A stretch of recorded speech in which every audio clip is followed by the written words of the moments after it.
देशवासियों को नमस्कार।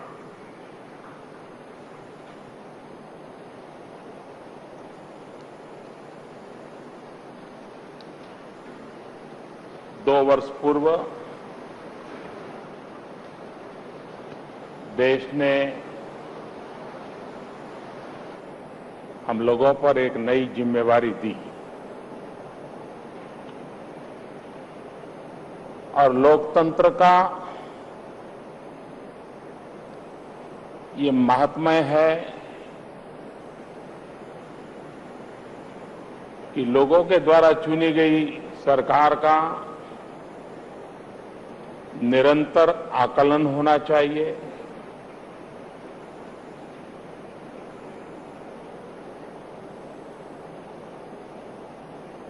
कमियां हो, अच्छाइयां हो,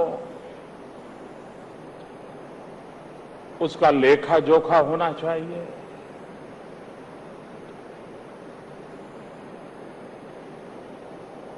दो साल के कार्यकाल की ओर नजर करने से इस बात का भी एहसास होता है कि हम जहां पहुंचने के लिए चले थे वहां पहुंच पाए कि नहीं पहुंच पाए, जिस दिशा में निकले थे वो दिशा सही थी या नहीं थी, जिस मकसद से चले थे वो मकसद पूरा हुआ कि नहीं हुआ। और जब 2 साल का लेखा जोखा करते हैं तो आने वाले दिनों के लिए एक नया आत्मविश्वास न सिर्फ सरकार में लेकिन देशवासियों के दिल में भी पैदा होता है।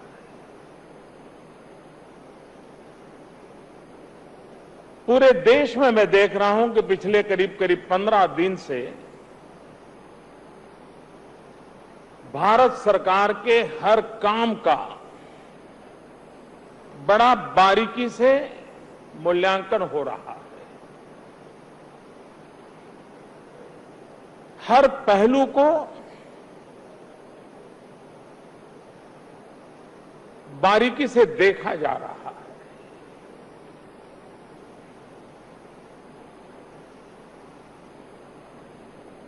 और मैं आज देशवासियों के सामने बड़े संतोष के साथ खड़ा हूं। इतनी बारीकी से जांच पड़ताल होने के बाद हम एक नए विश्वास को प्राप्त कर पाए हैं, नए उत्साह को प्राप्त कर पाए हैं और जनता जनार्दन के आशीर्वाद हर दिन बढ़ते चले जा रहे हैं तो हमारा काम करने का उत्साह भी बढ़ता चला जा रहा है। मैं उन लोगों के लिए तो कुछ कह नहीं सकता हूं कि जिनका राजनीतिक कारणों से विरोध करना अनिवार्य होता है और वो स्वाभाविक भी है लोकतंत्र में। लेकिन देश ने पिछले 15 दिन में 2 बातें स्पष्ट देखी हैं। एक तरफ विकासवाद है, दूसरी तरफ विरोधवाद है। और विकासवाद और विरोधवाद के बीच में ये जनता जनार्दन दूध का दूध और पानी का पानी करके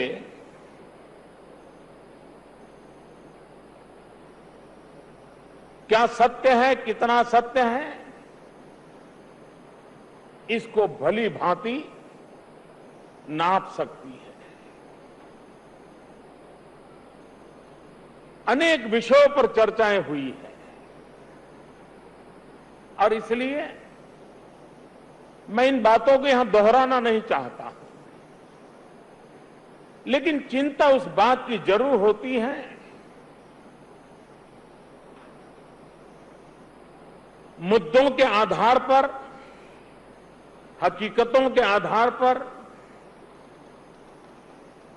हर काम का कठोरता से मूल्यांकन होना लोकतंत्र के लिए आवश्यक है। लेकिन कहीं हम ऐसी गलती न कर दें जो देश को बिना कारण निराशा की गर्त में धकेलने का प्रयास करती है। कहीं कहीं पर यह बातें नजर आती है जिसमें हकीकतों का आधार नहीं होता है, लेकिन उस पर इस प्रकार की स्थितियां सवार हो जाएं,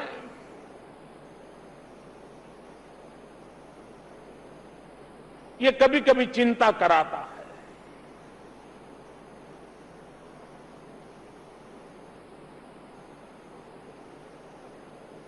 सरकार के काम का लेखा जोखा पुरानी सरकारों के काम के संदर्भ में होता है। पहले क्या होता था, अब क्या हो रहा है, इसका तुलनात्मक अध्ययन होता है। हम बिल्कुल ही बीती हुई सरकारों की बातों को ओझल कर दें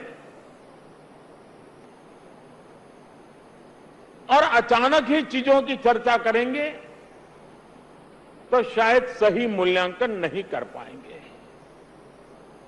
अगर आज मेरी सरकार ये कहे कि हमने कोयले की समस्या का समाधान किया, आप कल्पना कर सकते हैं अचानक सुप्रीम कोर्ट कोयले की खदानों के लाइसेंस रद्द कर दे और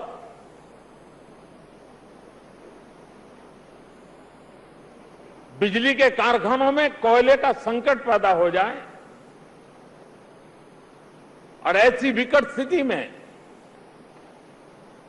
जबकि पूरी सरकार कोयले के भ्रष्टाचार के कारण देश के अंदर बदनामी भुगत चुकी हो,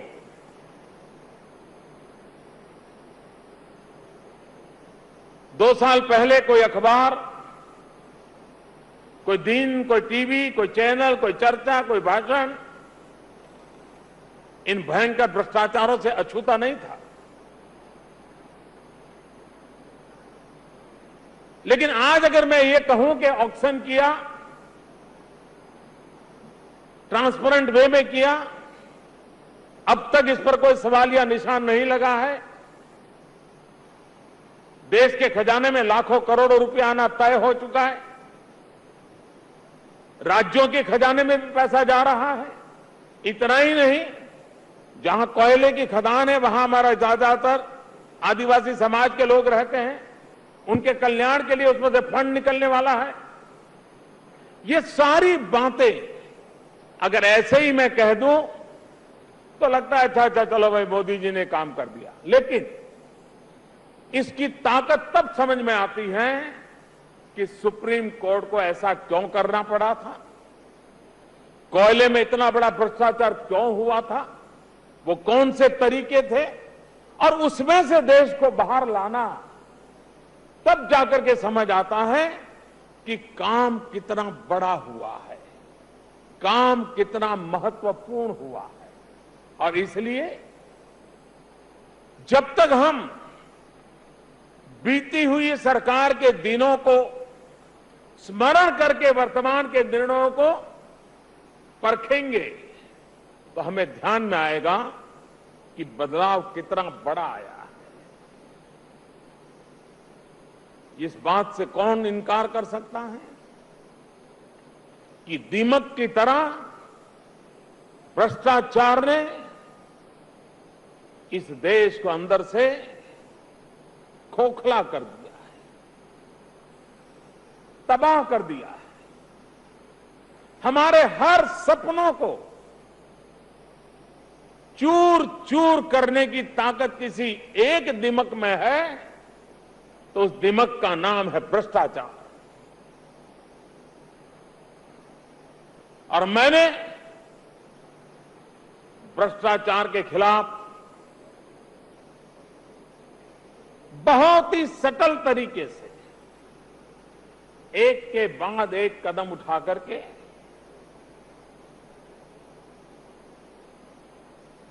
हिंदुस्तान के जन मन को आंदोलित करने वाला इस इश्यू को स्पर्श करने का प्रामाणिक प्रयास किया है।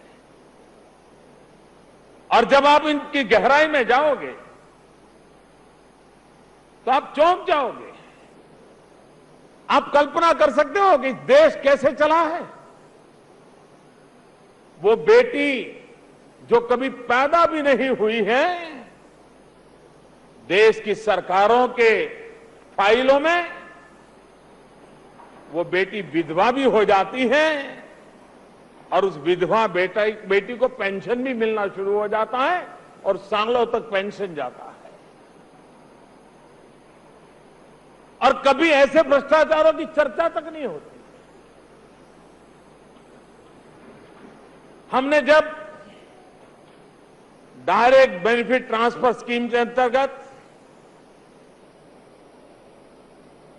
रसोई गैस उसकी सब्सिडी डायरेक्ट पहुंचाना शुरू किया, आधार से उसको लिंक किया, जनधन अकाउंट से लिंक किया, और कैसी अद्भुत परिणाम आया है। देशवासियों को जान करके हैरानी होगी, अकेले रसोई गैस में इतने फर्जी नाम मिले, इतने फर्जी सिलेंडर की चर्चा निकली, जिसको हमने लीकेज को बंद करने का प्रयास किया। करीब करीब 15,000 करोड़ रुपया आपकी हक का पैसा बचा लिया। किसी के यहां रेड हो जाए और किसी के यहां से 50 करोड़ रुपया मिल जाए तो हमारे देश में हेडलाइन बन जाती है। 50 करोड़ मिल जाए तो बड़ी मेहनत करके, योजना करके 15,000 करोड़ रुपया करीब करीब देश का बचाना। मैं कहता हूं मेरा देश मेरे इस एक काम के लिए भी ये कहेगा, मोदी जी आप सही कर रहे हो। आपको हैरानी होगी, राशन कार्ड जिससे गरीबों के लिए सस्ते में अनाज मिलता है, केरोसिन मिलता है, उसकी आवश्यकताओं की पूर्ति होती है। हमने जरा जांच पड़ताल शुरू की, भाई कारोबार क्या चल रहा है, क्योंकि गरीब की थाली में जो चावल जाता है उसको तो यही लगता है कि मुझे 3 रुपये में चावल मिला या 2 रुपये में मिला या 1 रुपये में मिला, लेकिन उस गरीब तक वो बात नहीं पहुंचती है कि उसकी थाली में जब चावल जाता है तो 1 किलो पर 27 रुपया भारत सरकार के खजाने से जाता है। उसे पता नहीं है। तब जाकर उस थाली में 1 रुपया, 2 रुपया, 3 रुपये में चावल आता है, और वो राशन कार्ड से होता है। अभी तो मेरा काम चल रहा है, लेकिन जितना हुआ है अब तक 1,62,00,000 से ज्यादा फर्जी राशन कार्ड हमने खोज के निकाले। 1,62,00,000 फर्जी राशन कार्ड, मतलब उस राशन कार्ड पर जो भी जाता था वो किसी के जेब में तो जाता था, कहीं तो बेईमानी होती थी। हरियाणा सरकार ने एक मुहिम चलाई हमारे इस आधार की योजना के तहत, जनधन की योजना के तहत, मोबाइल कनेक्टिविटी की योजना के तहत।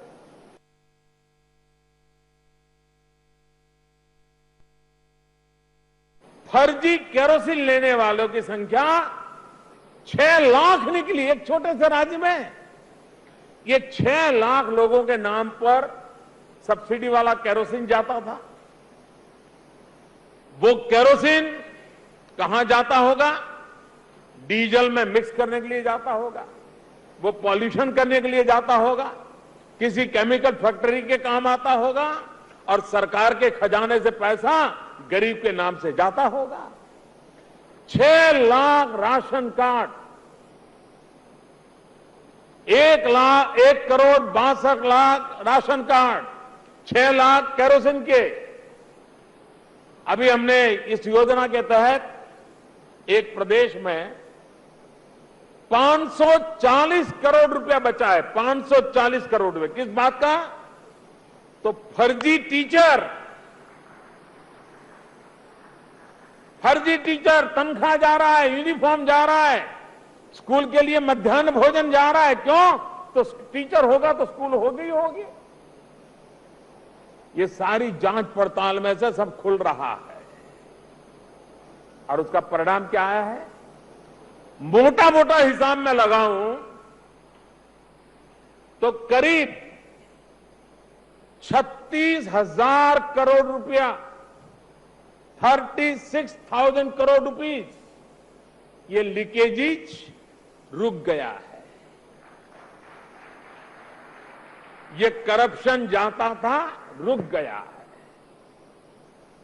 और ये 1 साल के नहीं, ये हर वर्ष इतना बचने वाला है। और अभी तो शुरुआत है, एक नई सुबह है।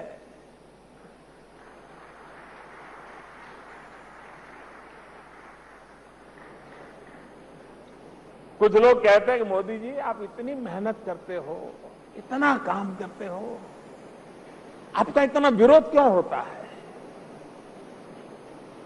रोज आपके खिलाफ इतना तूफान क्यों चलता रहता है? आप अपना कोई कम्युनिकेशन स्ट्रेटेजी ठीक बनाओ, आप मीडिया से कुछ बात करने का कुछ करो। मुझे बहुत लोग समझाते हैं। अब उनको मैं कैसे समझाऊं कि भाई,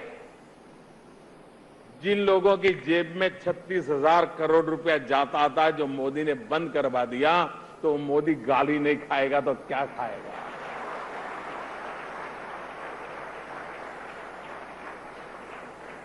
लूट चलाने वालों को कैसी कैसी परेशानियां होती होगी,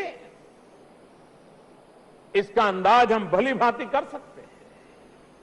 मैं कई ऐसे विषय बताता हूं जिस पर हमने 2 साल में बड़े सटीक तरीके से इनिशिएटिव लिए हैं, और उसका परिणाम आज ये दिखने को मिला है।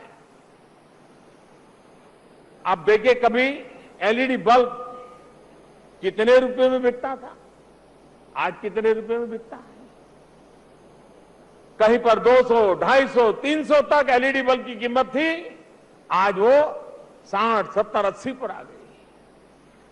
अगर हमारे देश में हम कहीं बिजली का कारखाना लगाएं और हम घोषणा करें कि 2 लाख करोड़ रुपयों के बिजली के कारखाने लगेंगे, या 1 लाख करोड़ रुपयों के बिजली के कारखाने लगेंगे, तो हमारे देश के जितने आर्थिक विषयों पर लिखने वाले अखबार हैं, वो हेडलाइन बनाएंगे कि मोदी ने एक बहुत बड़ा भारी सपना देखा है, 1 लाख करोड़ रुपया के बिजली के नए कारखाने लगेंगे, ये होगा, वो होगा, टिकना होगा, फलाना होगा।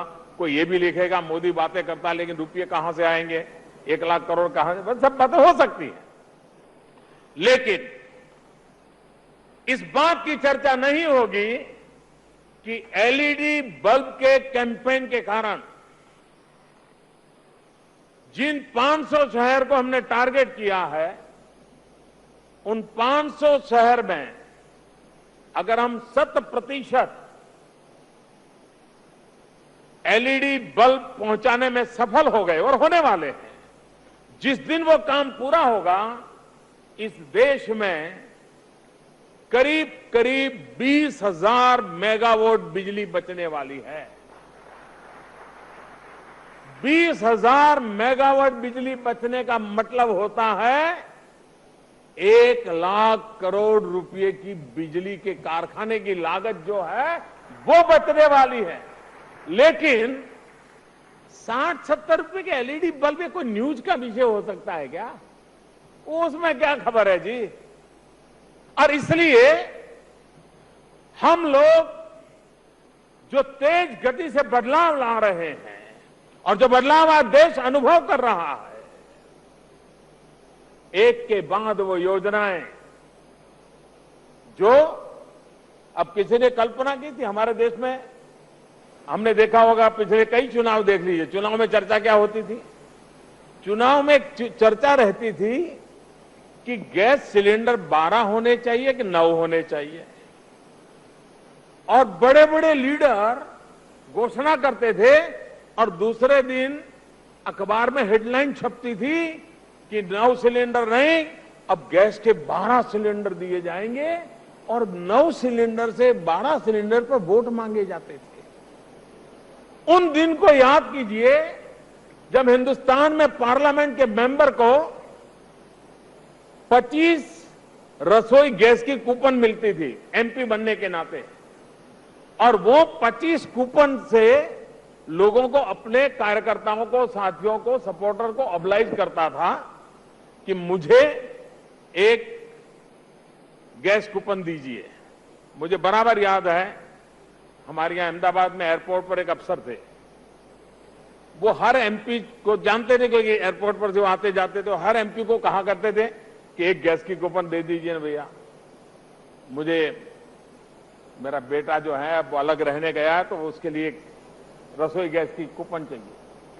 और साल भर एक भी एमपी उसको दे नहीं पाए थे।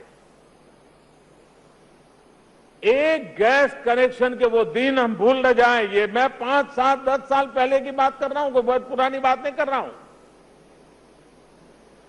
जिस देश में ये चर्चा होती हो और इस देश का प्रधानमंत्री बातों बातों में देश की जनता को रिक्वेस्ट करे कि आप गैस सब्सिडी छोड़ दीजिए, और मैं देश को नमन करता हूं, 1,13,00,000 लोगों ने अपनी सब्सिडी छोड़ दी।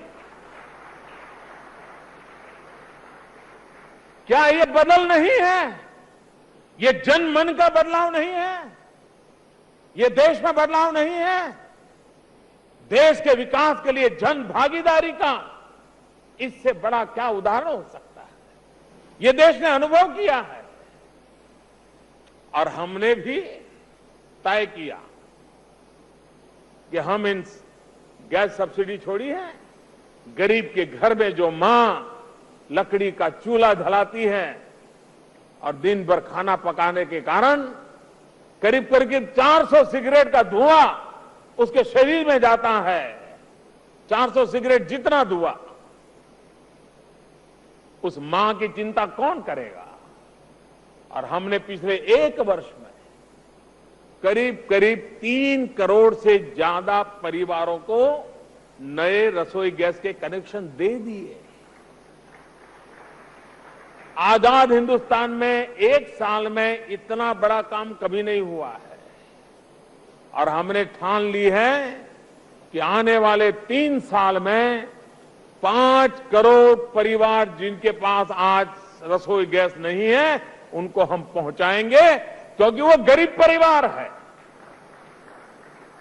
मध्यम वर्ग तक तो रसोई गैस पहुंचा है, निम्न मध्यम वर्ग तक नहीं पहुंचा है, गरीब के घर नहीं पहुंचा, झोपड़ी का तो सवाल नहीं है। लेकिन हमने बेड़ा उठाया है।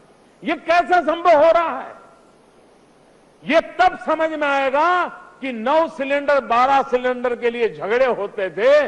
ये तब समझ आएगा कि एक पार्लियामेंट का मेंबर 25 गैस सब्सिडी की कूपन के कारण गर्व अनुभव करता था किसी को रसोई गैस देने का। उस दिनों के सामने 5 करोड़ गैस कनेक्शन, ये बदलाव है। और इसलिए स्केल देखें, क्वांटम देखें, स्पीड देखें, टारगेटेड ग्रुप देखें तो आपको ध्यान में आएगा कि गरीबों के कल्याण के लिए, गरीबों की भलाई के लिए एक के बाद एक कदम उठाए। हमारा किसान, हम चाहे बारिश को तो कभी कभी कह देते भाई बारिश नहीं आई, लेकिन हम धरती माता का क्या हाल करके रखा है इसकी वो भी चर्चा ही नहीं करते।